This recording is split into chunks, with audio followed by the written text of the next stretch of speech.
to Review Lesson 7 and 8, a primeira revisão do Book 2.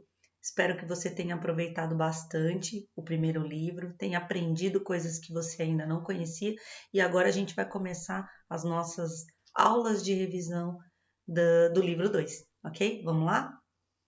E a gente começa a nossa revisão falando do verbo have got, que é um verbo bastante interessante. Por que ele aparece separado, né? Ele é uma estrutura verbal que a gente vai ver um pouco mais para frente, só no pre-intermediate. Mas, por que a gente chama ele agora para o nosso básico, para o nosso nível básico? Porque ele é muito utilizado e ele tem uma característica muito interessante. Ele é um tipo de estrutura verbal muito mais facilmente encontrado no inglês britânico do que no inglês americano ou no australiano, enfim. Essa forma have got, né, que se apresenta de duas maneiras, have got e has got, a gente já vai ver qual a diferença das duas, é muito comum ser encontrada no inglês britânico falado, né, e portanto ela parece ser um pouco mais formal, né, tem aquela formalidade dos britânicos. Então, a frase em British, né, I have got a car, em American English a gente vê simplesmente I have a car. Né?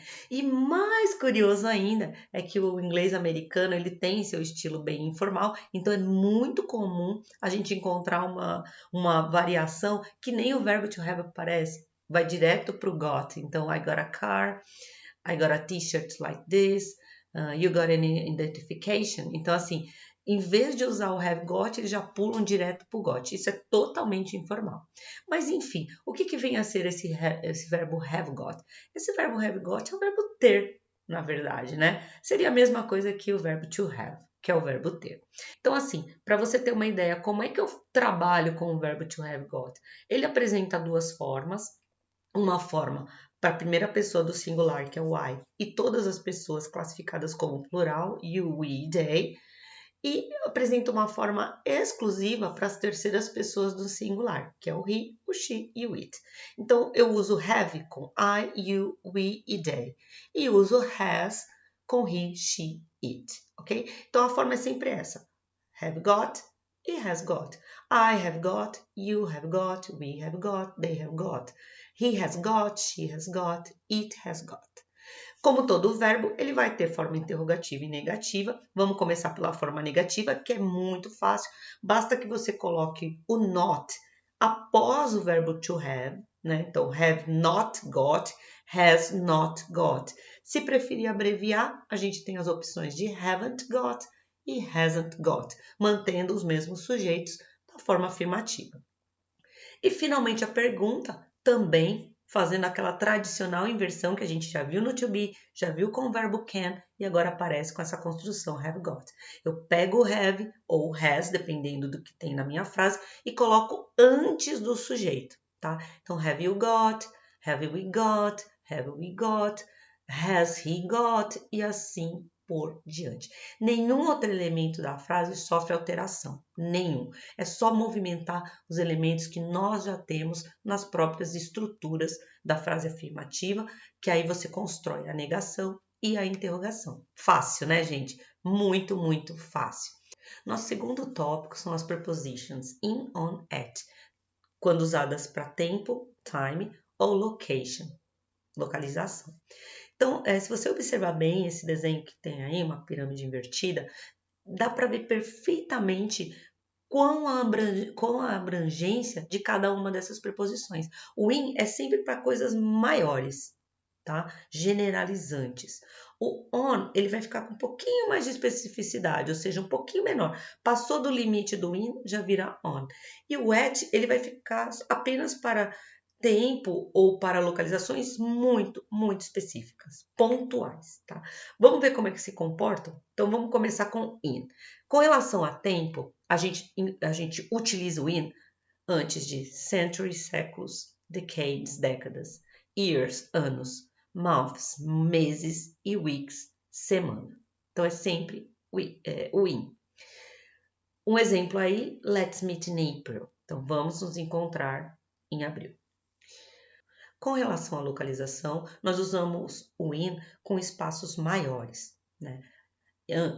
Antes de nome de países, country, nomes de cidade, city, e nomes de bairros ou vizinhanças, neighborhood. O exemplo, I live in London, uma cidade, portanto eu vou usar in. Quando nós partimos um pouquinho mais particular, né, dentro do espaço de tempo ou do espaço local, a gente vai utilizar o on. O on é aquele meio do caminho, que não é nem pequeno e nem grande. Grande é in, pequeno demais é at. Então o on ele está no meio. Quando a gente fala de tempo, o on ele vai ser usado antes de dias, days, ou finais de semana, weekend. Então, let's meet on Saturday. Então, vamos nos encontrar no sábado. Sábado é um dia da semana, portanto, eu uso on. Para locais, a mesma coisa. São espaços um pouco menores que estão dentro de um país, de uma cidade, de um bairro. Por exemplo, street, ruas, e avenue, avenidas. Então, I live on this street. Eu moro na rua diz, tá? Então, a gente tem aí esse live on, o nome da rua. E partindo para a parte mais específica, aquele pedaço mais detalhado, tá? Que caberia dentro de um dia ou dentro de um caso, uma localização, uma rua, uma avenida, a gente vai usar a preposition at. Então, at, com relação a tempo, ele vai aparecer antes de horas, né? É o que tem dentro do dia, horas. Então, let's meet at 7 o'clock. Então, vamos nos encontrar às 7 horas. Percebam, né? Na primeira frase com in eu tenho um mês, na segunda frase com on eu tenho um dia, e na terceira frase eu tenho algo que é dentro do dia, ou seja, um horário. Com relação à localização, o at é a mesma coisa, é aquilo que está dentro da última preposition que a gente viu, que é o on. Uma rua, uma avenida, o que tem dentro de uma rua ou de uma avenida? Tem um endereço exato ou um lugar específico, address, que seria o endereço, or specific location, que é um lugar específico. I live at 29 Jazz Street. Então, eu moro no número 29, que é o endereço da rua Jazz. Ok? Deu para entender? Então, sempre desenha aí no seu caderno ou faça em forma de alvo, né? O in é o mais abrangente, fica o extremo mais fora. On tá dentro e no centro a gente tem o at como a ponta mais específica, né? O ponto mais específico das nossas prepositions, ok? Lembrando que isso é em relação a tempo e localização. E finalmente, falando ainda de preposition de localização, né, mais especificamente de lugares e direções, eu elenquei algumas que são muito utilizadas. No material de vocês tem outras, e eu acho que vocês devem explorar bem isso. Futuramente vão aparecer outras prepositions, então assim, sempre vá colocando de maneira organizada para você mesmo não se perder, porque essas preposições elas se repetem e elas vão assumindo conotações diferentes à medida que elas vão servindo para outras coisas numa frase ou numa sentença ou enfim, numa expressão, ok? Então, se a gente olhar a posição desses gatinhos, fica bem fácil entender como essas preposições elas se comportam, tá? Então, a primeira que aparece aí é o in, mais uma vez, né? Aqui ele não vai significar em, mas sim dentro de, né? É em, mas é um em totalmente intrínseco, né? Dentro de. Então, o gato aí está in the box. The cat is in the box, ou seja, ele está dentro da caixa. A segunda preposição, under, é embaixo, tá? Embaixo, assim. Então, the cat is under the box, o gato está embaixo da caixa, né? Então, in, dentro, under, embaixo. E acima seria above. Above significa acima, porém, você está vendo que o gato ele não está em contato com a caixa, ele está acima, ele não está em cima. Acima é na direção que fica na parte superior, porém, não necessariamente em contato. Quando eu tenho esse contato, estou em cima e com contato, eu vou ter on the box. Né? Então, on é uma preposição que indica um lugar, mas um lugar em contato com outro objeto. Então, você tem dois objetos em contato. On the box é em cima, mantendo contato, né? A famosa frase, the book is on the table. Ele não está acima da mesa flutuando, ele está em contato com a mesa, ele está em cima da mesa. A nossa quinta preposição é bem simples, in front of, quase em português, né? em frente a. Então tá bem na frente mesmo. The cat is in front of the box. A cesta behind, behind é o contrário de in front of, é atrás. The cat is behind the box. O gato está atrás da caixa.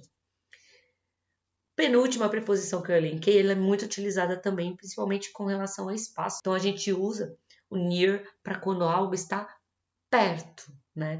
The cat is near the box. O gato está perto da caixa. Não importa se está à direita, se está à esquerda, ele está perto, tá? Então é uma proximidade bem interessante, bem realmente, né, não muito distante.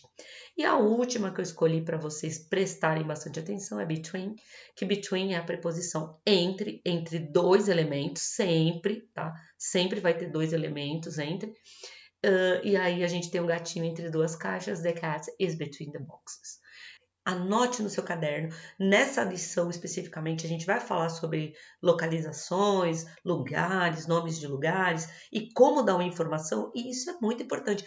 Tanto se você estiver informando alguém, né, sugerindo ou dando uma informação, quanto quando você for pedir. A pessoa vai te responder utilizando essas preposições e você tem que conhecer justamente para não ir para o lugar errado. Bom, gente, essa foi a nossa revisão, nossa breve revisão dos principais tópicos das Lessons 7 and 8, a primeira lição do Book 2. Você vai ver algumas mudanças já, vai aparecer muito mais textos em inglês e, enfim, eu vou começar a utilizar muito mais o inglês do que o português e aos poucos eu vou abandonando, porque eu tenho certeza que você já está ficando craque, já está começando a entender os comandos e, enfim, e todo o processo automaticamente. Se você está sendo um estudante dedicado, uma estudante dedicada, eu tenho certeza que o seu sucesso vai vir, você vai entender bem, de uma forma bem bacana, como é que funciona a língua inglesa, ok? Então, thanks for watching and see you soon.